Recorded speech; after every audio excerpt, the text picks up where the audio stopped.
It's really important that schools focus their energy on what makes the biggest difference for all children, in particular for children who come to school from disadvantage, who need schools most.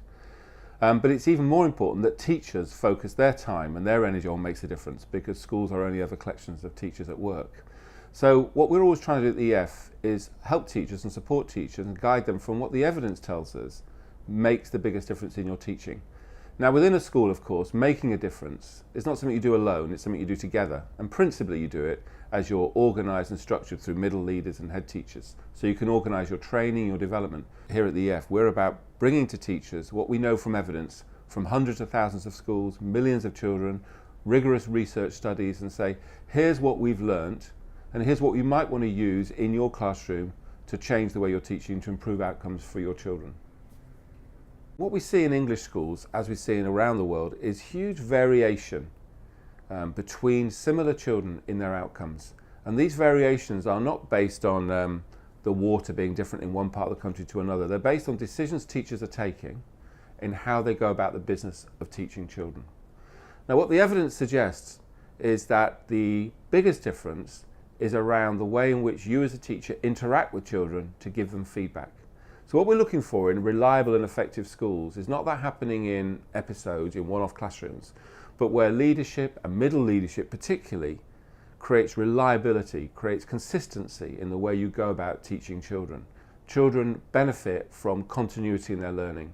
So what middle leaders need to do is ensure the best research is being used and that it's being consistently used in a reliable way across as many classrooms as possible, but more importantly, across the life, the school life of a child, so they're getting a reliable and consistent model. And the focus ought to be on the quality of feedback, the relationships actually is a better word, that the teachers have with children, the way that they give them support as they're thinking about what they're going to do, how they're performing a task, and critically, how well they did when you look back. That feedback loop is underpinning all effective teaching. I think the middle leaders in all schools will be surprised to learn that from our findings that change and significant change is possible. They might not be surprised to learn that, but that will be the eye-opening information that actually you can achieve a lot more than we currently achieve with the same children and the same teachers if we teach differently. We're very keen that what schools do, and middle leaders and all teachers do actually, is understand their own context as deeply as they possibly can. Understand the data, understand from their own professional judgment what they see around them, but critically also bring their own values to the question. What kind of school do we want to be? Essentially there's a famous Dewey phrase, a school is three things. You're what you teach, you're how you're teaching, you're the kind of place you are. And as people come to that question, they identify issues and priorities. We want our children to collaborate, we want them to be deeper inquirers, we want to improve their reading.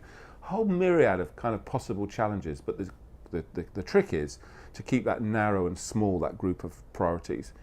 Then you go to the evidence and you trawl the evidence, and we present that in the most accessible way possible, we think, with the toolkit.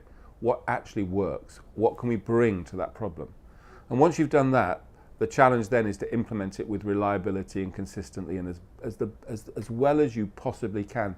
Because one of the standout features of English education, of course, is huge variation between schools and within schools.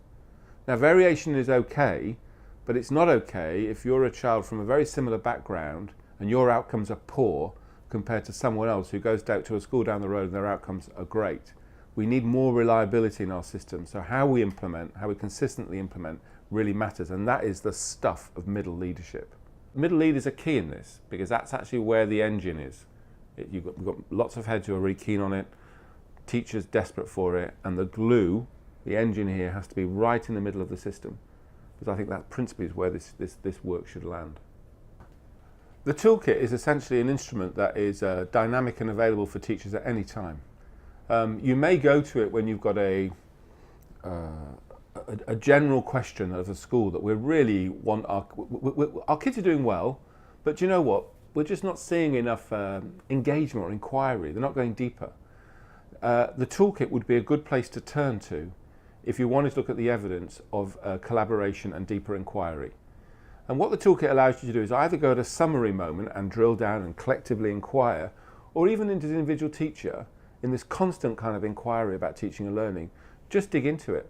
Just go and look at one of the videos of someone doing it. Just dig a bit deeper and look at a piece of research on something that's just interesting to you around I don't know, what's the value of learning of musical education in primary years, or what's the value of parental involvement? How do we get parents involved?